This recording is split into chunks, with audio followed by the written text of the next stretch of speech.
सब दुनिया के चक्कर में पियऊ दुबर भइला वैसे फिर का दूध रखल है पिए बदे काजू खियौनी पेड़ा खियौनी और खियौनी छेना रातों दिन हम दूध पियौनी कीन के बकरी बकेना माने वो बेचारी इतना सेवा में लगल बा इतना सेवा में लगल बा हां बकेला का तन दूधवा में खोला ना एकरो बादो ना पहलवान लेकिन बेचारू एकरो बादो में पहलवान नहीं भइलन खैर का करो मेहरारू के को परसेंट दोष ना रहल आजकल का आदमी कुल आजकल का लड़का कुल खोदे लड़चुआ हो गल हो चुआ के फेंक दे थवा आजकल के लड़कन का बियाह हो जाता यार देखो कपड़ा कपड़ा कोई पर्सनालिटी तनी बढ़िया बा ठीक ठाक बा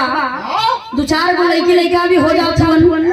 जब आजकल के लड़का घर से बाहर पूरा डेंट पेंट पूरा सेंट उंट मार के निकलत हो ना जब ध्यान बाहर वाली की तरफ पड़ता कहत हन कि अपन वाली तो बड़ी खूबसूरत है ये बाबू तो रोज के हो लेकिन हाई बाहर वाली तनी सांवरे बिया हां माल बढ़िया बा हाथे कहिया लगी बारे मुंशी जी हम कहिया से मुंशी जी हो गई लोग देख के जान जाए कि कौन डिग्री लेके बैठल हुन अरे लीलवा ही नाम मर लिया और कहीं अच्छा बताओ कि 26 जनवरी कब पड़ेला 26 जनवरी कब पड़ेला कब पड़ला 26 जनवरी के दूसरे दिन पड़ी क्या बात है आप समझ गए कि तो सही में मुंशी जी का है लागवा बड़ी बढ़िया गीत उधर से सुने के मिलल हो बार कथक लो शिव कुमार यादव जी की ओर से कोनो आपका जवाब नहीं है भाई बेचारी मेहरारू कितनो मेहनत करत है लेकिन बेचारू मोटाई का हाल बनते नहीं थे मास्टर साहब माहौल बड़ा सुंदर बा बहुत चाहत नहीं दो लाइन कोनो गीत हो जाए जो ले गीत में तनी आप लोगों ने मनोरंजन आनंद भी आ जाए कैसे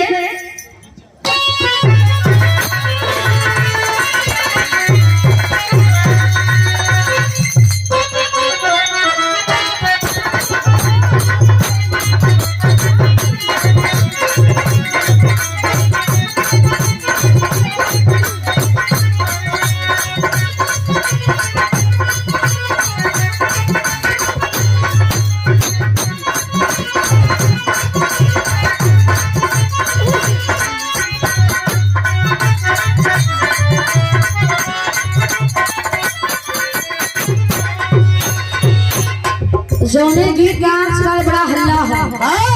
मास्टर साहब ने गीत बजा दिले की कोनो लड़की के नया नया गौना भइल बा नया नया बियाह भइल ससुरा में गई बियाह और सैया जी बड़ा खूबसूरत मिलल हो नैहर में आई कुल सखी बुला करके सवाल कर तरी की का हो सखी सुनले बानी कि तुहार सैया जी बड़ा बढ़िया मिलल हो बड़ा खूबसूरत मिलल हुन हां खाली प्लास्टिक चाटल गौर करेंगे ए बात के सुन के जवन कमी बेटियों के गुरुजी से तू संपर्क करला ही बता दी गौर करेंगे बाबू लड़की ने तनी बतिया सुन ले बात कहे लगल कि हम क्या बताई हमारे सैया जितना खूबसूरत हुआ जैसन चाहा तरी वैसने पूरा पातर छीतर भी हुआ एक नंबर का फर्स्ट क्लास उनकर बाल भी बा पूरा बॉडी बहुत बढ़िया भगवान परफेक्ट बना के भेजले हुए लड़किया तू कहली तू तो बतिया हम जानते बानी लेकिन कोई बात बताओ कि कोनो नशा वशा तो ना करेला खाली सुतले वाली नशा ए बात आज सुन करके लड़की कहा दिया कि हमारे सैया जी को पैसा के नशा नहीं करेला लेकिन एक नशा करेला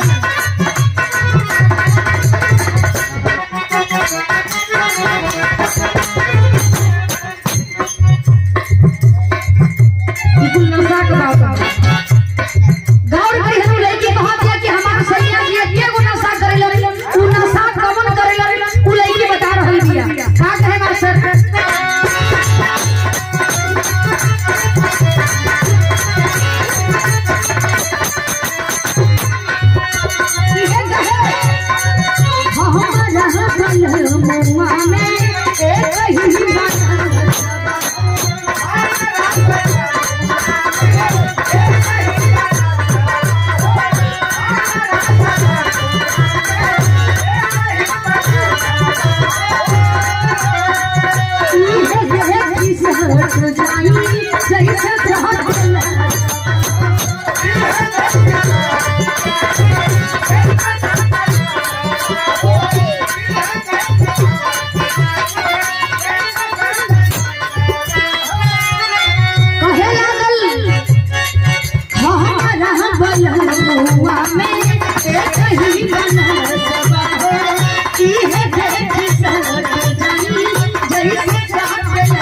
रे